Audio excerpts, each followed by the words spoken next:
페루의 경기력에 고전하던 한국의 전반전, 클린스만 감독은 후반 들어 이강인에게 특단의 지시를 내렸다. 그 지시는 분명 축구에서 흔치 않은 일이었고 경기에서 실현되기도 어려운 것이었다. 그러나 잠시 후 이강인은 엽기적인 기행으로 전세계 전문가들과 축구 팬들을 놀라게 했고 그가 향하게 될 PSG 현지를 열광시켰다. 페루의 해설자는 지금껏 해설을 하며 이런 광경은 처음 본다고 말했다. 위르겐 클린스만 감독이 이끄는 한국 축구대표팀이 16일 부산 아시아드주 경기장에서 남미 다크호스 페루와 친선 경기를 펼쳤습니다.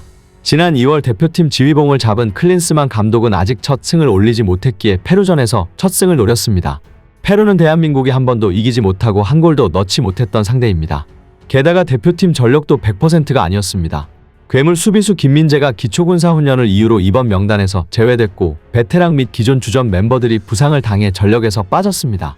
또 소집 명단에는 들었지만 클린스만 감독이 전날 기자회견에서 예고했던 대로 핵심 공격수 손흥민이 스포츠 탈장 수술을 받아 회복에 집중, 이번 경기 벤치에서 시작했습니다. 만만치 않은 페루를 상대로 결장 선수가 많은 것은 타격이지만 반대로 새로운 얼굴들을 시험해볼 수 있는 기회이기도 합니다. 특히 캡틴 손흥민을 대신해 이강인과 오현규의 21세 특급 공격 라인이 뜬 것은 많은 주목을 받았습니다. 새로운 선수들이 합을 맞춰본 적이 없어서 그런지 전반전은 답답한 양상으로 흘러갔습니다. 위르겐 클린스만 감독은 4-4-2 포메이션을 가동했는데 전방 투톱으로 출격한 황희찬과 오현규가 엇박자를 냈습니다. 중앙 미드필더인 원두재가 수비라인과 중원을 오가며 완급을 조절했고 황인범의 센스를 통해 경기를 조립해나가는 시기였습니다. 그러나 페루의 기동력에 고전하며 힘겨운 전반을 보냈습니다. 결국 한국은 전반 11분 문전에서 레이나에게 실점하며 끌려갔습니다. 수비 조직력이 아쉬운 순간이었고 후반과 중원에서의 패스 공급이 원활하지 않았습니다. 그나마 이강인의 엄청난 솔로 플레이와 번뜩이는 킥은 일품이었습니다. 전반 27분 이강인은 터치라인 부근에서 환상 원터치 왼발 패스로 상대 허를 찔렀습니다. 오현규가 수비 라인을 깨고 슈팅했지만 빗나갔습니다. 전반 33분에도 이강인이었습니다. 이강인이 아크에서 절묘하게 감아찬 슈팅이 위협적으로 상대 골문으로 향했습니다. 아쉽게 막히긴 했지만 매우 좋은 슈팅이었습니다. 답답했던 한국 공격의 한 줄기 희망이었습니다. 전반 막판에도 이강인은 5만 관중을 열광케 했습니다. 전반 막판 팬텀 드리블로 밀집 수비를 뚫어냈고 좋은 위치에서 프리킥을 얻어냈습니다. 탈압박, 패싱, 코너킥, 키핑, 드리블 모든 게 다 완벽했습니다. 왜 거한 파리 생제르맹이 원하는지 증명한 이강인이었습니다. 이강인은 팀 내 가장 높은 평점, 팀 내 가장 많은 드리블 성공, 팀 내 가장 많은 크로스 성공, 양팀 통틀어 가장 많은 기회 창출, 슈팅 성공률을 기록했고 후반전에도 절묘한 흘리기 플레이로 오현규의 결정적인 1대1 찬스를 만들어주기도 했으며 측면에서 1대1 돌파 이후 조규성에게 완벽한 크로스를 선사하기도 했는데요. 이 경기는 PSG 현지 팬들도 실시간으로 지켜보고 있었습니다. 이강인의 PSG 이적이 거의 확실시됨에 따라 이강인이 어떤 선수인지 라이브로 보고 싶었던 것이었죠. 이강인을 지켜보던 프랑스 현지 팬들은 놀라움을 금하지 못했고 이 선수 볼 진짜 잘 찬다. 진짜 강한 선수야. 우리에게 딱 필요했던 스타일이야. 열차 탄다. 우리가 필요했던 하드워커 선수. 빨리 팀에 합류해줘. 볼 컨트롤도 컨트롤인데 킥의 궤적이 미쳤어. 이 선수 정말 물건이야.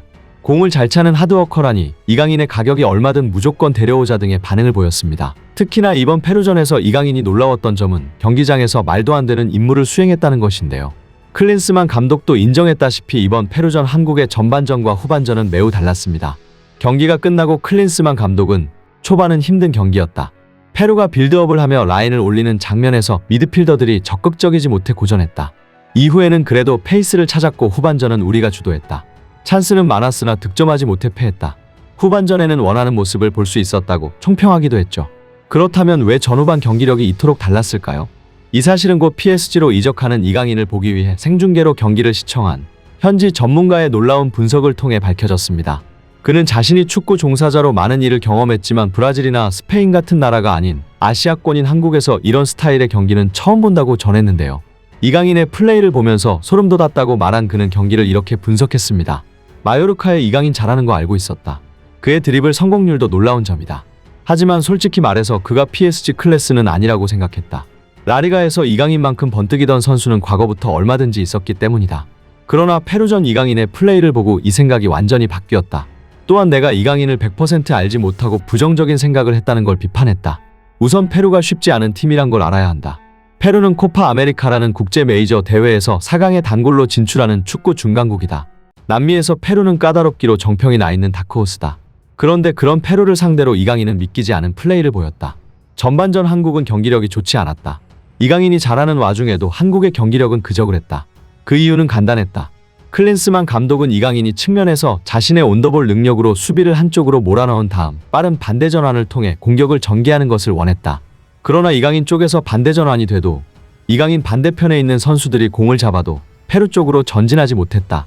이강인 쪽에서는 어떻게는 공격 조립이 됐지만 반대 전환만 되면 전진하지 못하고 한국의 흐름이 끊긴 것이다. 그런데 후반전 들어 놀라운 일이 펼쳐졌다. 현대축구의 핵심이라는 반대 전환이 이루어지지 않고도 유기적인 빌드업 작업을 하지 않고도 한국의 공격 조립이 잘 되기 시작한 것이다. 전반전과 달리 후반전에는 이강인 쪽에서 반대 전환이 이루어지지 않았다. 그런데 소름돋게도 이것이 정답이었다.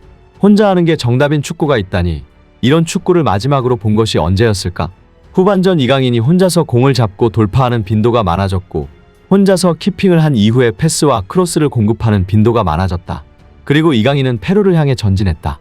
전반전 빠른 반대 전환을 통해서도 잘 되지 않았던 전진이 이강인에게 공을 집중시키니까 되기 시작한 것이었다.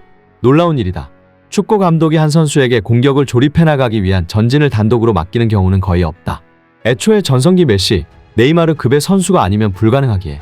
하지만 클린스만은 전반전 좋지 않은 경기력에 특단의 대책을 세웠고 이강인은 도저히 2001년생이라고는 믿기지 않는 플레이를 보여주며 완벽하게 수행했다. 나는 이번 경기를 보고 이강인은 PSG가 반드시 잡아야 할 선수라는 것을 아주 생생하게 실감했다. 이강인이 얼마나 대단한지 알 수 있는 분석 내용이었는데요. 무려 10만 팔로워를 보유한 유명 PSG 팬은 페루전 이강인의 플레이를 보고 이렇게 말하기도 했습니다. 나는 이강인의 경기를 보면서 너무하다는 생각이 들었다. 발에 공이 있을 때 상대한테 너무 굴욕을 주고 싶어 한다. 즉 이강인의 개인 기량이 그만큼 압도적이라는 것이죠. 클린스만 감독도 이강인을 극찬했는데요.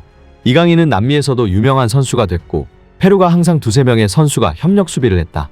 어려운 점이 있었으나 그의 플레이는 기대를 하게 만든다고 흡족해 했습니다. 다만 이강인을 위한 특별한 쓴소리도 아끼지 않았는데요. 이강인은 지금 성장하는 시기고 더 성장할 수 있다.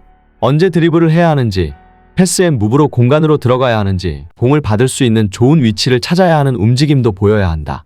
이강인은 좋은 선수지만 혼자서는 팀이 승리할 수 없다고 당부가 섞인 조언도 남겼습니다. 클린스만 감독은 당연히 좋은 뜻으로 한 얘기지만 어느 팬은 이 인터뷰를 보면서 후반전 강인이한테 공을 몰아넣고 강인이가 해줘 전술을 사용했으면서 저런 소리를 하는 게 맞는 건가? 본인한테 하는 소리가 아닐까 싶다라는 반응을 보이기도 했습니다. 한편 이강인은 자신의 PSG 이적설에 대해 입을 열었는데요. 이강인은 경기 후 인터뷰에서 최근 해외에선 이강인이 파리 생제르맹으로 간다. 메디컬 테스트까지 받았다는 보도가 쏟아졌습니다.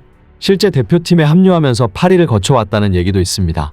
이에 대해 어떤 입장이신가요? 라고 묻는 기자의 질문에 이렇게 답했습니다. 미래에 다 결정되지 않을까요? 제가 지금 할 수 있는 말은 아무것도 없습니다. 대표팀에 와 있기 때문에 대표팀에 집중할 뿐입니다. 지금 저의 소속팀은 마요르카 선수고 이적하게 된다면 대표팀 소집이 끝나고 이적하든 잔류하든 하지 않을까요? 인터뷰할 때마저 완벽한 탈압박을 보이는 이강인인데요.